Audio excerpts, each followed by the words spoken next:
Eric Tidmore with 1% Lists is back on the show with us this morning, and I said to him, do you want to talk about kind of the name says it all, the 1% listing fee, which is what the company is, and we'll talk about that.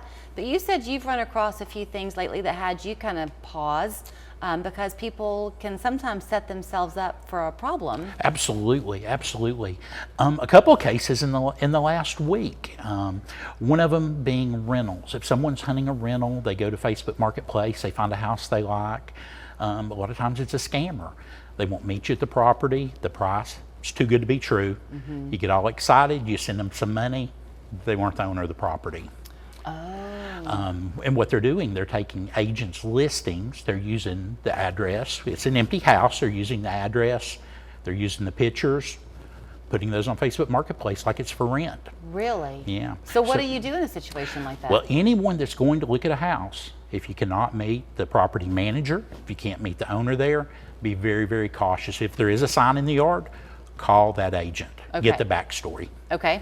What was the other one that you saw? It was a land listing. We have scammers. They're going through the tax cards. They are looking for empty land, like a lot you may own, a lot you may have inherited. They're producing fake driver's license. They're calling agents. They're listing this in hopes they get all the way to the closing table. They do a remote closing. They have ID. They get the funds. And they're gone. And then they're gone. You know, COVID just kind of threw everything on its ear.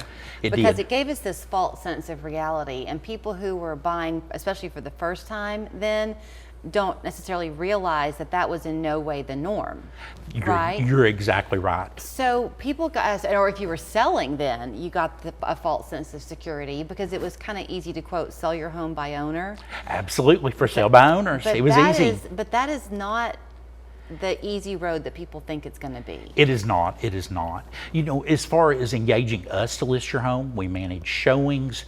We give you advice on the front end. We negotiate contracts. We negotiate repairs. We work with you hand in hand to the day we walk out. Talk about those negotiating of the contracts, because that's a frightening thing when you found a house that you like and you want to make that offer. It becomes a volley back and forth very often. It really does. It really does. And the thing with a for sale by owner, you may say, well, I'm going to pay a buyer's agent. I'm going to pay that commission. Well, then all of a sudden you have a professional dealing with you. You may not know the ins and outs of that contract. It's really, really easy to get behind the 8 ball. So does your name get people confused? Because we're talking kind of both sides of the coin this morning, Eric. It's 1% list, so it's beneficial for the seller, but you work with buyers too? That is correct. That is correct. We do work with buyers, several buyers a week. Okay. Is it important that people, like, do realtors end up specializing in one versus another? They do. They do. A lot of teams will have listing agents and they'll have buyer's agents. But my take on it, if I build a relationship with someone, I'm listing their house, I get to know them. I get, you know, what they want, what their needs are, and it makes it so much easier when I take them out to look at houses. Okay, let's say that you're the seller in this equation and somebody's watching you this morning and they think, you know, we've been talking about it, let's just pull the trigger and call him. Absolutely. So you're going to go out to the house and first do your own kind of assessment? Exactly. We're going to do an assessment. We're going to look at condition of the house, and then we're going to talk about pricing and maybe some staging suggestions.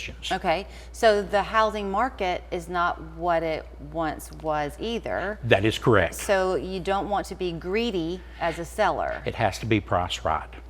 Price, condition, location. Those are the 3 contributing factors. So if you were typically going to sell your house for $300,000 and you were going to be paying a realtor fee of 6%, you're taking that off the top thinking, okay, I'm going to really net, you know, less the $18,000, right? Absolutely. Absolutely. So now with you at 1% lists, that's not that much money. That is correct. That is correct. For sale by owner, it's a great opportunity. If you're offering a buyer's agent compensation, generally you can hire us for the same price you're going to pay. So that same house, that same $300,000 house with you would be how much of a fee? Well, 1% would be $3,000 to us, and then the buyer's agent commission is negotiable. Is negotiable these days. 2%, 2.5%. Okay. Some people will ask for 3% when they write the offer. Okay, you'll have to sit there and do your own calculations at home, but Eric just wanted to kind of go over Absolutely. some pointers of things he's seeing because the market changes kind of weekly, I'm sure, if it not does. daily.